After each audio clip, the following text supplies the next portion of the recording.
Haleluya. Shalom jamaat Tuhan. Selamat datang dan selamat beribadah di Gereja GPDI Kalvari Kupang. Mari sama-sama kita akan melihat pengumuman untuk jadwal ibadah sepekan. Oleh kuasa dan Allah di pihak kita, siapa dapat melawan? Kita lebih dari pemenang, dalam segala perkara. Oleh kuasa dan Allah di pihak kita, siapa dapat melawan? Kita lebih dari pemenang. Haleluya,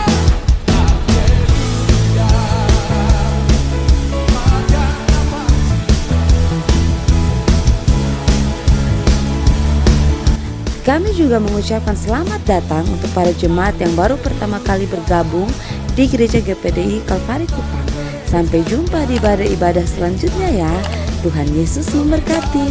GPDI Kalvari, sekali Yesus, tetap Yesus. Haleluya. Kita bersama kita mengakhiri tahun ini dengan jadi pemenang. Amin. Katakan bersama. Silakan duduk. Salam sejahtera bagi kita semua. Haleluya. Oleh berkat kasih karunia Tuhan, kita beribadah pada malam ini. Kita mengucap syukur karena Tuhan baik bagi kita. Amin. Saya berterima kasih kepada Bapak Gembala, Ibu Rohani atas kepercayaan pemberitaan firman Tuhan. Tadi pagi saya berkhotbah dengan tema dengan judul logika beribadah, beranjak dari Roma pasal 12 ayat 1. Yang ayat ini kita baca saja bersama-sama. Roma 12 ayat 1, sama-sama dalam nama Tuhan Yesus Kristus. 1, 2, 3. Karena itu saudara-saudara, demi kemurahan Allah aku menasihatkan kamu, supaya kamu mempersembahkan tubuhmu sebagai persembahan yang hidup, yang kudus, dan yang berkenan kepada Allah. Itu adalah ibadahmu yang sejati. Dalam bahasa asli, itu adalah ibadahmu yang masuk logika. Logika di sini bukan logika, kan logika ada banyak, logika fisika, logika ekonomi, logika segala macam. Tapi yang dimaksud di sini adalah keteraturan berpikir supaya kita tidak salah. Jangan sampai kita sudah rajin beribadah tetapi di pemandangan Tuhan tidak berkenan. Saya sudah kasih contoh tadi pagi. Kain dan Habel sama-sama beribadah, mempersembahkan korban. Korban Habel diterima, Kain tidak. Dan ada begitu banyak teks dalam Alkitab. Apa doa puasa, apa ibadahmu? Aku menolak itu. Apa persembahanmu? Aku menolak itu. Karena mementingkan yang liturgikal, yang seremonial, upacara keagamaan, tapi melupakan esensi. Nah itu Tuhan tidak suka. Nah jadi kita harus belajar meluruskan logika beribadah kita supaya ibadah kita tidak sia-sia. Amin. Supaya ibadah kita berkenan kepada Tuhan. Saya hanya akan memberikan garis besarnya saja, untuk lengkapnya Bapak Ibu yang belum sempat tadi pagi bisa nonton di YouTube GPD Kalvari ketika dia rilis. Jadi yang pertama harus diluruskan dasarnya dulu. Dasarnya kita naik ke atas. Ada Allah. Allah yang menjadi pusat ibadah, yang menjadi dasar ibadah. Tadi pagi setelah firman Tuhan, Bapak Gembala mengangkat lagu tentang bagaimana mengasihi Tuhan. Bagaimana mencintai Tuhan Yesus. Itu adalah awal dari ibadah, sehingga peribadatan kita itu tidak berawal dari kebutuhan manusiawi ini, bukan mau cari muka di hadapan gembala atau pimpinan atau cari berkat. Sama aja kita pergi ke dukun. Tapi karena kesadaran akan Allah, bahwa Allah maha segalanya. Lalu setelah itu di Alkitab ini kita itu diundang oleh kasih karunia Allah untuk ayo datang beribadah. Dia tebus dosa saya dan saudara supaya kita layak untuk menghadap hadiratnya. Jadi ambil itu. Nah ketika kita sudah datang beribadah, tadi pagi dikatakan step berikutnya adalah terjadi perubahan budi. Tidak serupa lagi dengan dunia, tapi akhirnya bisa membedakan mana kehendak Allah, apa yang baik, yang berkenan kepada Allah, dan yang sempurna. Nah itu. Nah, logika berikutnya saya akan masuk ke dalam ayat 3 dan seterusnya. Tapi saya tertarik untuk menyimpang sedikit dulu di sini. Roma 12 ayat 2, Bapak Ibu perhatikan Alkitab masing-masing. Ketika seseorang sudah datang beribadah kepada Tuhan, ayat ini bilang jangan menjadi serupa dengan dunia, berubahlah oleh pembaharuan budi.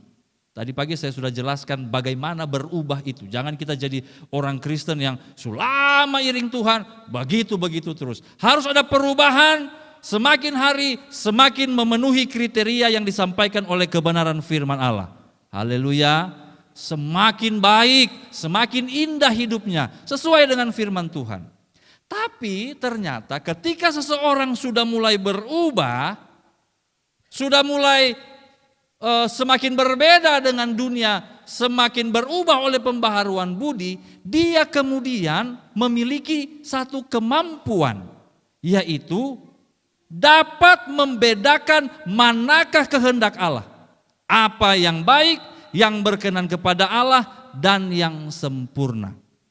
Nah, saya mau menyimpang sedikit karena di dalam PA hari Rabu ini saya singgung. Salah satu hal yang paling berat untuk kita jalani di dunia ini adalah memahami kehendak Tuhan. Ayo kita ke Pengkhotbah pasal 3. Mari kita buka Pengkhotbah pasal 3. Sudah lihat Pengkhotbah pasal 3? Yang sudah lihat katakan amin. Ini puisi yang sangat terkenal. Untuk segala sesuatu ada masanya. Untuk apapun di bawah langit ada waktunya. Ayat 2, ada waktu untuk lahir, meninggal, menanam, mencabut yang ditanam, membunuh, menyembuhkan, merombak, membangun, menangis, tertawa, meratap, menari, dan seterusnya. Ada waktu untuk segala sesuatu. Ketika segala sesuatu itu menimpa kita atau harus kita jalani, kemudian sesuatu itu enak dan menyenangkan, kita dengan cepat akan berkata, wih mantap benai gaji nih, wih enak beta lamar kerja, dapat kerja, puji Tuhan. Wih beta sonde tahu ke mana tapi menang undian, 1 buah mobil di bank apa. Beta dari dulu setiap kali ada iklan begitu di koran, dulu masih baca koran, ada majalah bola dulu. Kirimkan potongan ini dan Anda akan mendapatkan, beta sonde lupa, Opel Blazer. Beta masih SMA, dapat mobil Opel Blazer. Kotong borong ini majalah bola ini. Sampai banyak-banyak baru ketong sepakat, 1 orang saya yang kirim. Tapi ingat begitu itu mobil datang, ketong babagi kirim 1 orang pun nama. Ya, tunggu son ada yang dapat. Jangankan dia mobil, dia pun rasa-rasa kenal pot son ada. Tapi begitu kita menikmati sesuatu yang menyenangkan, kita senang, kita happy. Nah, tapi ingat, untuk segala sesuatu ada masanya. Ingat Bapak hari ini kita tersenyum. Tapi minggu depan mungkin kita menangis. Hari ini kita berbahagia, lengkap satu keluarga. Siapa yang tahu tahun depan hilang 1? We never know. Dan firman Tuhan bilang memang akan ada masanya. Ya, untuk lebih lengkap bisa nonton video PA itu. Mungkin sudah rilis ya Pak Erik ya. Tetapi ayat 11 bilang begini. Ayo kita baca sama-sama. Nah ini kemampuan yang harus dimiliki oleh orang-orang yang beribadah. Pengkhotbah 3 ayat 11, 1, 2, 3. Ia membuat segala sesuatu indah pada waktunya, bahkan ia memberikan kekekalan dalam hati mereka. Tetapi manusia tidak dapat menyelami pekerjaan yang dilakukan Allah dari awal sampai akhir. Sehingga ketika manusia mendapatkan kesenangan, dia berfoya-foya dalam kesenangannya, berdosa di dalam berkat. Ada kosonde? Ada. Lalu ketika manusia mengalami kemalangan, dia mengutuk Tuhan. Kenapa beta Tuhan taruh di kondisi seperti ini? Ada? Ada. Dan itu umum di sekeliling kita. Namun saya dan saudara orang-orang yang beribadah, kita diberikan kemampuan oleh Tuhan. Waktu kita beribadah, kita jadi paham mana kehendak Allah, apa yang baik, yang berkenan kepada Allah dan yang sempurna. Haleluya, haleluya. Dalam suka kita tidak berdosa, dalam duka kita tetap setia kepada Tuhan. Amin. Yang setuju lambaikan tangan. Oh, puji Tuhan, semua setuju. Beri tepuk tangan buat Tuhan Yesus. Baik, kita lanjut. Ketika kita sudah beribadah dengan logika yang benar, kita mampu membedakan manakah kehendak Allah. Sekarang kita sampai kepada ayat 3. Roma pasal 12 ayatnya yang ketiga. Apa yang terjadi kepada orang-orang yang beribadah dengan benar? Kita baca sama-sama ayat ini, agak panjang tapi tidak apa-apa. Minimal kiri kanan dapat baca, dapat mendengar apa yang kita ucapkan. Siap? Roma 12 ayat 3, 1, 2, 3. Berdasarkan kasih karunia yang dianugerahkan kepadaku, aku berkata kepada setiap orang di antara kamu, janganlah kamu memikirkan hal-hal yang lebih tinggi daripada yang patut kamu pikirkan. Tetapi hendaklah kamu berpikir begitu rupa sehingga kamu menguasai diri menurut ukuran iman yang dikaruniakan Allah kepada kamu masing-masing. Ayat ini mewakili hidup orang-orang beribadah yang terkontrol. Dimulai dengan, tadi ngobrol dengan istri saya bilang, ini khotbah kayaknya super ya. Ini adalah salah satu khotbah wajib yang akan saya ulangi per beberapa saat. Bisa setahun sekali, bisa 2-3 tahun sekali. Kalau ada yang masih ingat, ini pernah beta khotbah bahkan PA, walaupun penekanannya mungkin berbeda. Kenapa? Dengar ini. Apa yang saya sampaikan dari tadi pagi sampai malam ini adalah prinsip-prinsip hidup sehari-hari orang Kristen. Kalau kita bilang kita orang Kristen yang beribadah kepada Tuhan, katong punya cara berpikir harus begini.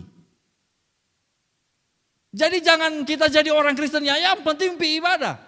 Tapi tidak ada sesuatu yang terjadi dalam diri. Rugi.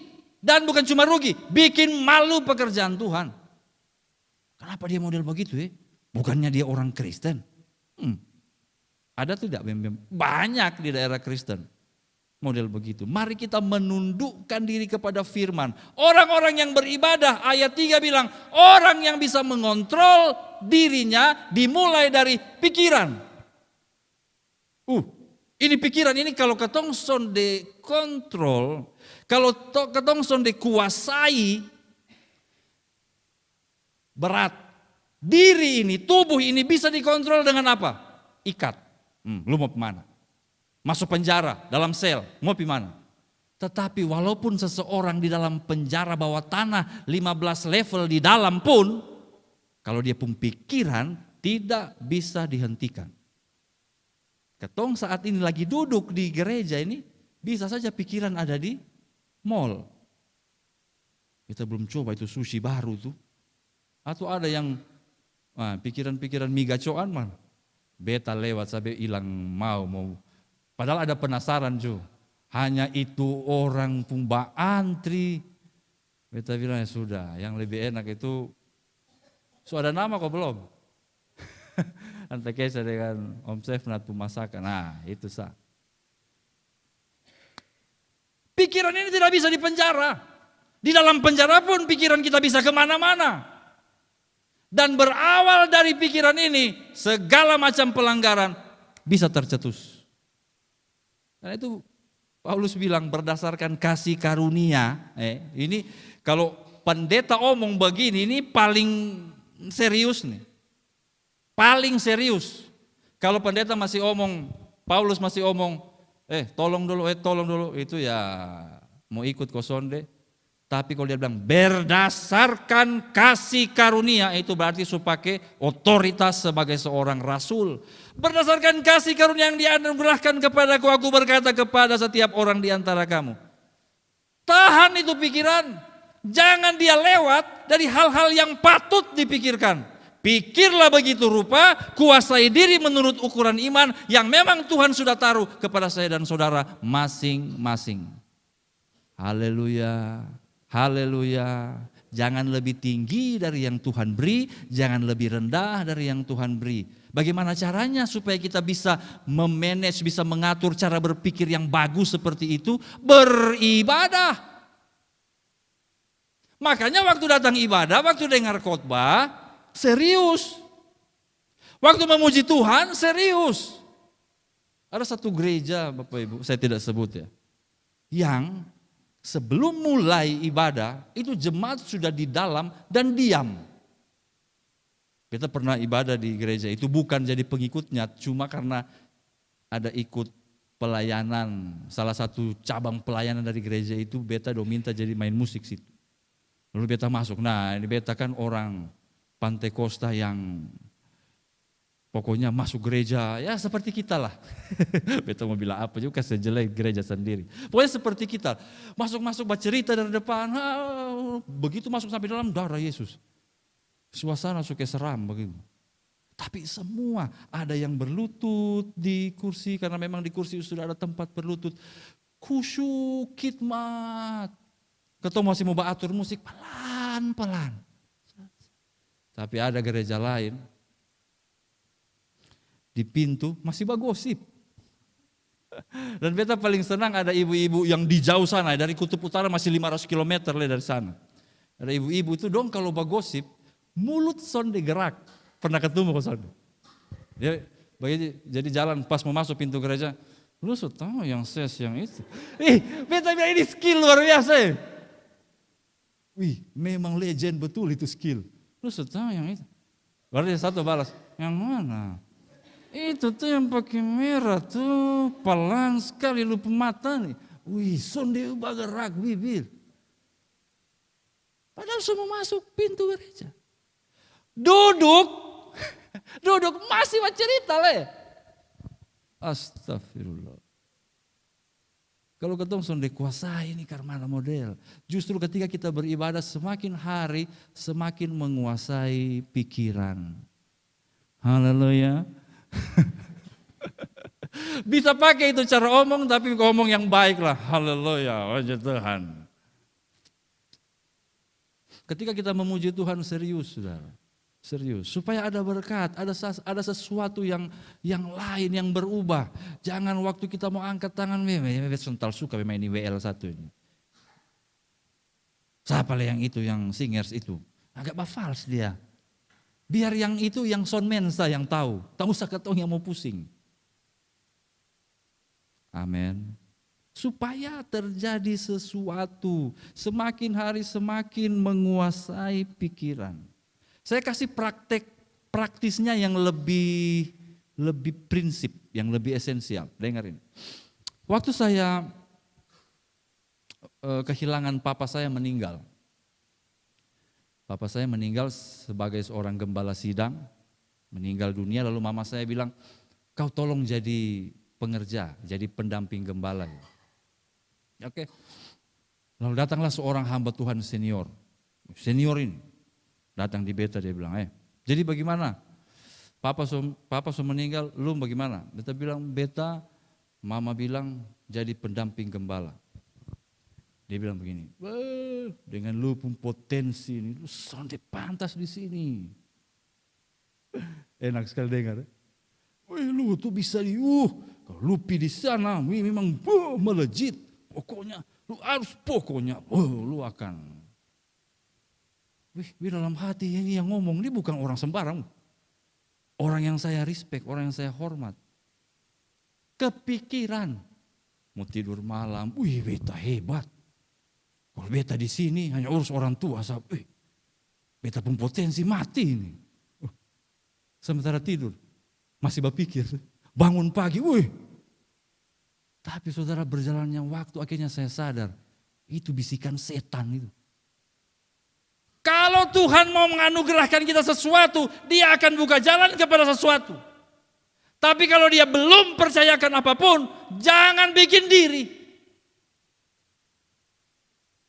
dalam kesadaran itu beta diam. Dan beta setia pada panggilan. Ini beta omong karena beta mengalami. Sekarang, banyak orang omong.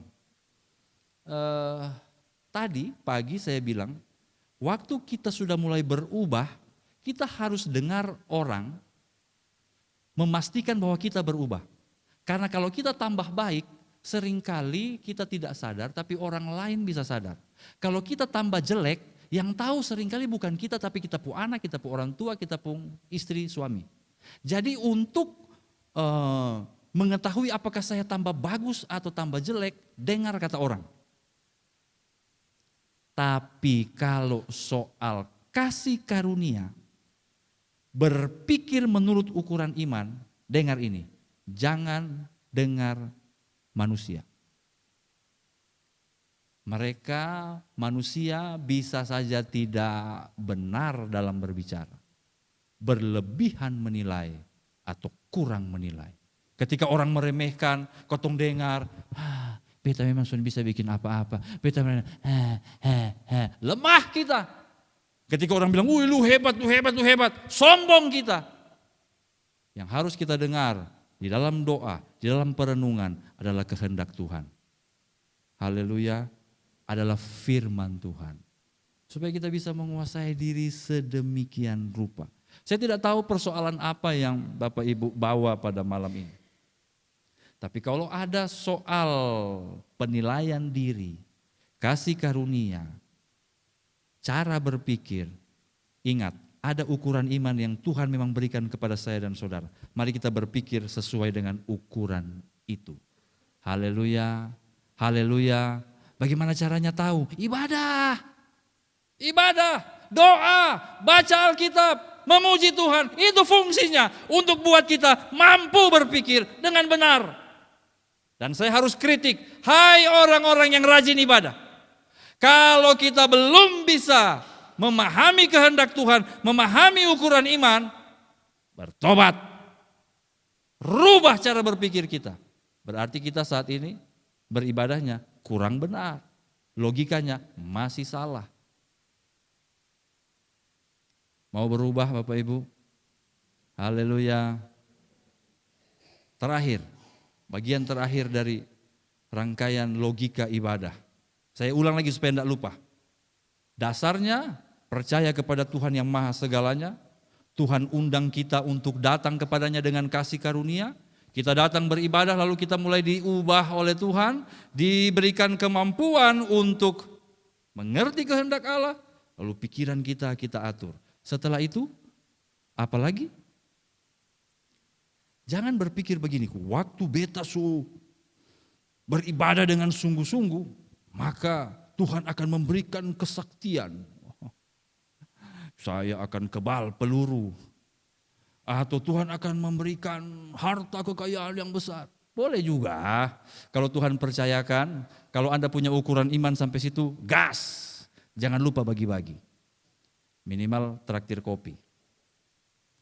Tapi tidak begitu kalau menurut teks ini. Coba kita lihat ayat 4. Apa yang terjadi kepada orang-orang yang sudah diubahkan oleh Tuhan? Ayat 4. Yang sudah lihat katakan amin. Kita baca 1, 2, 3.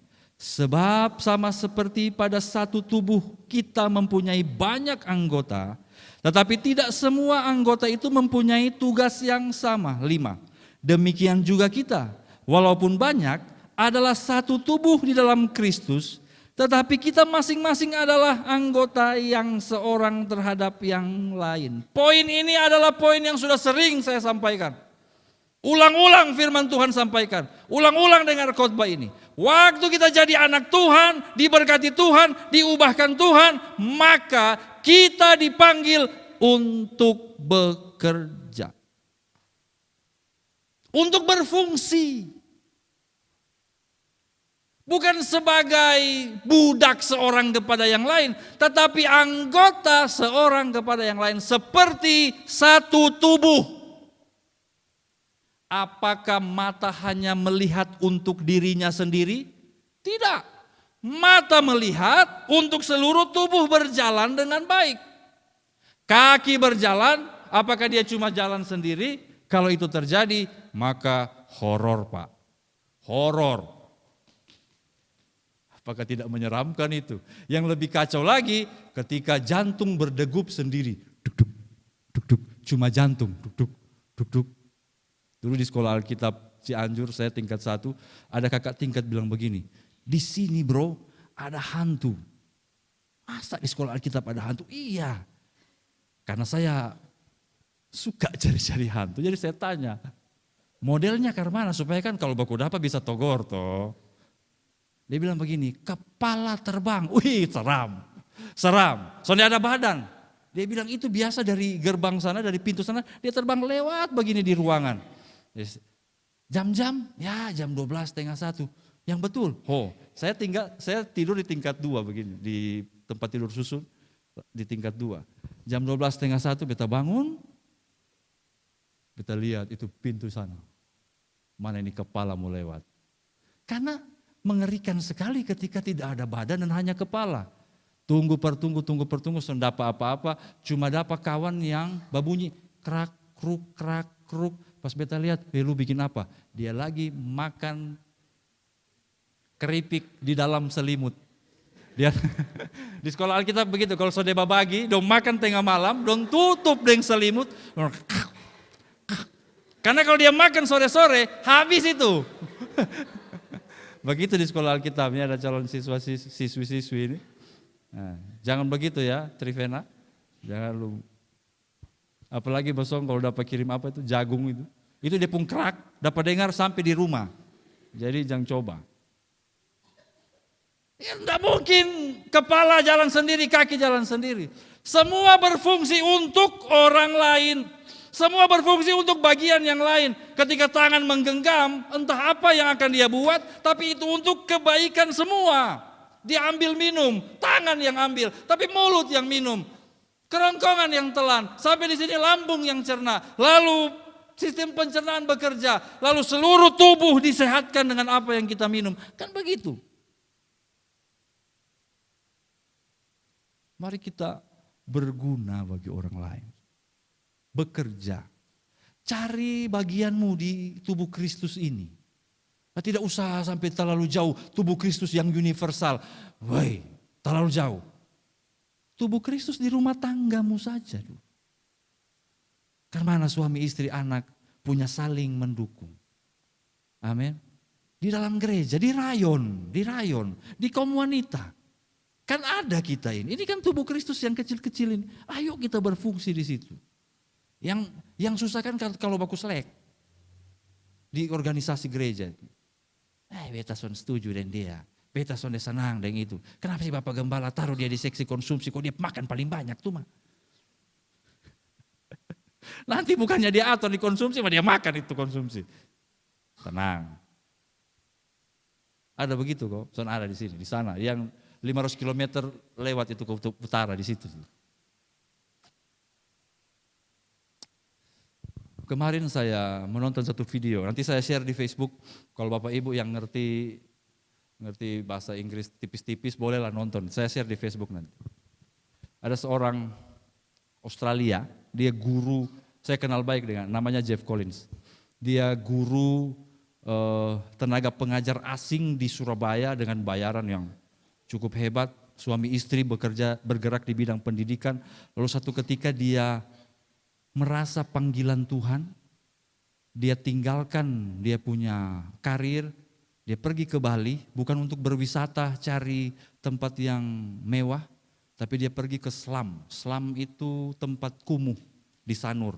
Saya sudah pernah ke tempatnya. Ada videonya, keren sekali videonya. Lalu dia diwawancara oleh Craig Jones, seorang tokoh olahraga dari Amerika. Craig Jones tanya begini, kenapa kau ada di sini? Mau melibatkan diri mendidik anak-anak keterbelakangan mental, orang-orang miskin, tidak ada uang di situ, dia harus berharap hanya kepada sumbangan. Padahal dia dari latar belakang pendidik yang dibayar mahal. Kenapa ada di sini?